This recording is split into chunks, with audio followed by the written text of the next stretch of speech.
ครับในภาษาละนานั่นนะครับบางคำมันเขียนกันได้หลายแบบนะครับ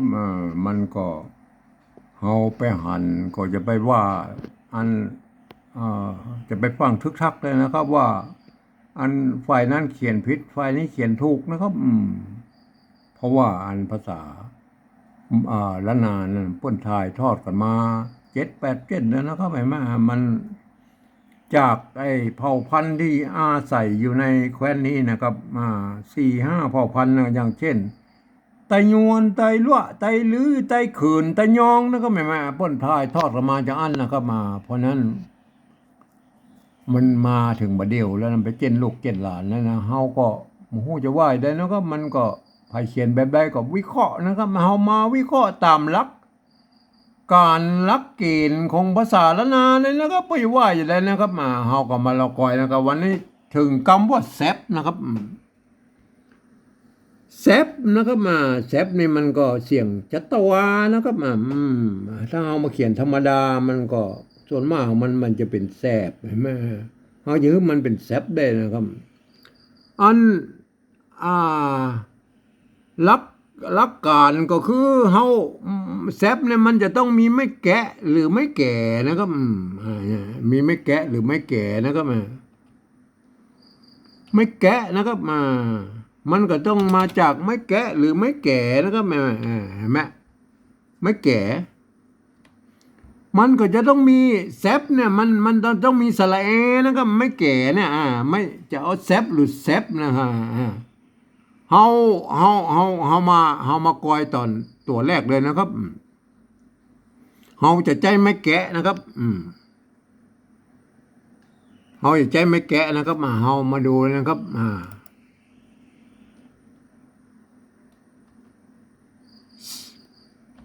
ใส่ตัวสะเข้าไปนะครับแสะนะครับอันนี้อ่านว่าแสะนะครับสะกดด้วยตัวบ้าแล้วก็สะกดด้วยตัวบ้าแล้วก็เป็นหางบะใช่ไหมหางบะแซบได้เลยมาง่ายก็แซบใช่ไหมบางเต้บนจะเขียนก็แตกต่างกันออกไปนะครับเปิ้นบ่ใจไม่แกะนะครับเปิ้นมันมาจากไม่แกะเนี่ยนะครับอันนี้มันแซบเลยเห็นไหมแสะเมื่อมันแสะแล้วก็ใส่ตัวบ้าเข้าไปก็เป็นแซบนะครับเห็นไหมอันจากไม่แก่แล้วครับไม่แก่แล้วครับจากไม่แก่เขาใส่ตัวซาเข้าไปนะครับสะกดด้วยตัวบ้านะครับมันแสบครับมันแสบนะครับมันแสบมันออกเสียงเอกนะครับแสบนะมันบัดแสบเสียงจัดวานะครับเมื่ออย่างมันแสบได้เลยครับเฮาก็ใส่ไม้ซัดเข้าไปนะครับเห็นไหมไม้ซัดนี่มันแน่พ้องนะครับไม้ซัดนี่มันแน่พ้องเพราะมันจะทำหน้าที่เป็นไม้ไต่คู่นะครับเห็นไหมสามารถเปลี่ยนเสียงไอ้ตัวซะเนี่ยอันคือมันเป็นเสียงจัตวาได้นะครับแซบใช่ไหมแซบนะเพราะว่าไอ้ตัวกะไม้ซัดเนี่ยมันเป็นตัวกักก็ได้นะเป็นไม้โทก็ได้นะครับไม้โทคือไม้ขอจ้างนะครับเป็นสเปดแล้วก็เป็นไม้พัดก็ได้นะครับเป็นตัวกักก็ได้นะเป็นไอ้สเปดนั่นแหละไม้ซัดเนี่ยนะมันลายนะสามารถเอาไป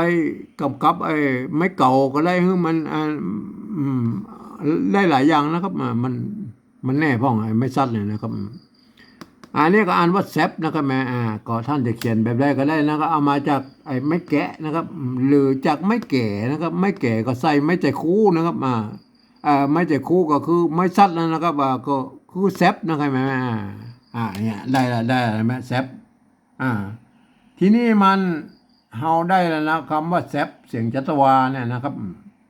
ทีนี้เฮาจะมาถึงเฮาจะขยายความคนอื่นในหู้ในหันตัวนี่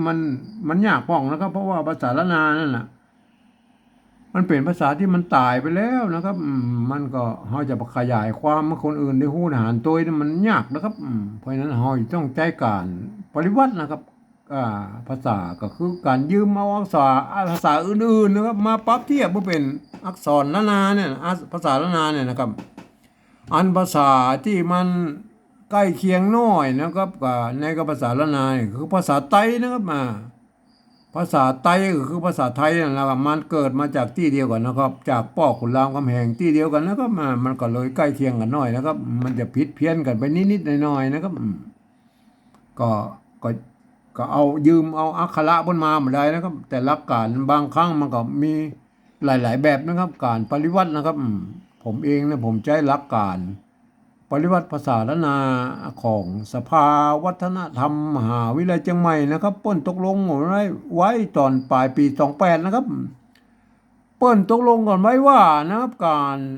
เอาภาษาไทยมาเขียนภาษาธรรมล้านนาเนี่ยปริวัติเป็นภาษาธรรมล้านนากระทำได้อยู่3แบบนะครับก็คือแบบที่1นะครับเปิ้นจะเอาไว้ใจเขียนหลักศิลาจารึกเอกสารสำคัญนะก็ว่ากันไปแล้วเฮามาโอ้ถึงแล้วนะครับเฮามาโอ้ถึงแบบที่2นะครับแบบที่2คือการยืมเอาอักษรไทยนะครับมาปรับเทียบเพื่อเป็นอักขระล้านนาทั้งบนพุ่นนะครับแม่แล้วก็ประกอบกรรมขึ้นมากับแบบภาษาไทยนะครับผสมผสานกันไปนะครับบางครั้งไม้หรือสระเนี่ยมันมาตรงมาตัดกันนะครับภาษาไทยภาษาล้านนาเนี่ยมันก็สามารถบูรณะกำชับได้นะครับมันเป็นแบบภาษาไทยนะครับเขียนก็หน้าตามันแบบภาษาไทยนะครับเวลาอ่านนะท่านจะต้องอ่านเป็นกำเมืองนะครับอ่านเป็นเสียงนึกเสียว่าไอ้อักขระที่เขียนนั้นเป็นอักขระล้านนานะครับแล้วก็เอามากอยเลยนะครับแบบที่3แล้วก็อู้กันกำนะครับแซบนะครับเอาพอหันแล้วไม้แก่นะครับไม้แก่กับสระเอนะครับตัวสะนะครับตัวสะกับตัวซอเสือนะครับแม่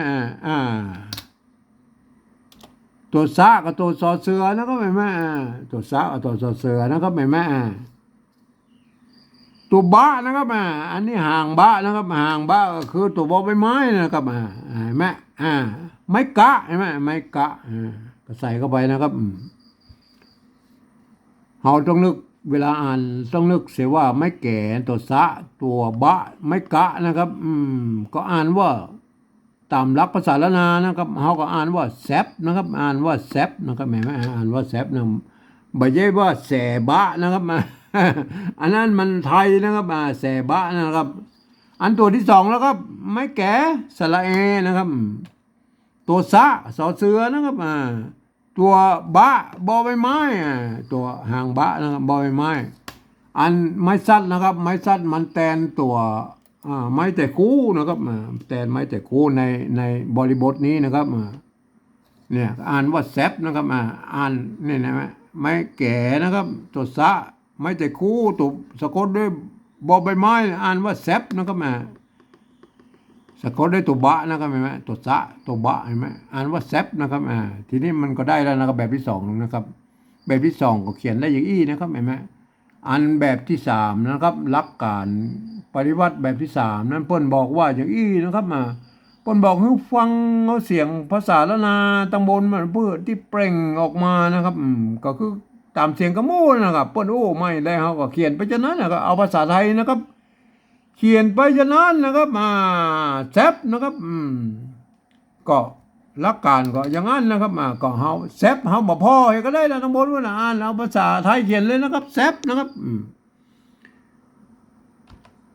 แซบนะครับเขียนให้ได้นะแซบนะครับ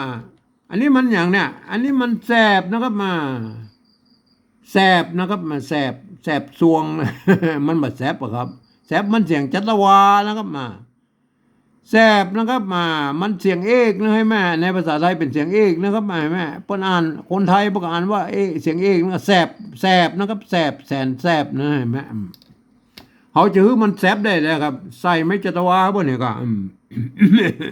โทษทีใส่ไม่จัตวาไปเลยแซบนะครับแซบเห็นไหมแซบแล้วนะครับเห็นไหมแซบ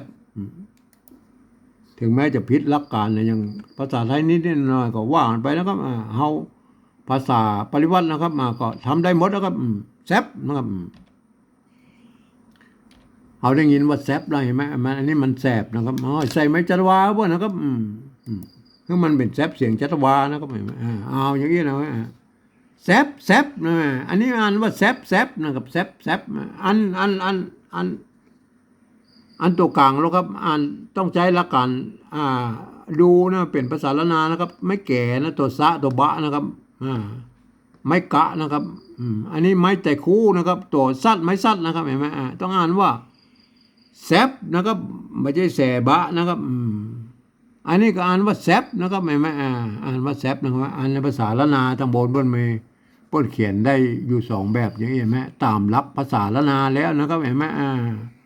ครับเปิ้นก็เขียนได้สองแบบอีนะครับท่านก็เอาไปวิเคราะห์กันนะครับก็ช่วยกันอนุรักษ์รักษากันไว้นะครับวันนี้ผมขอบรรยายเพียงแค่นี้นะครับ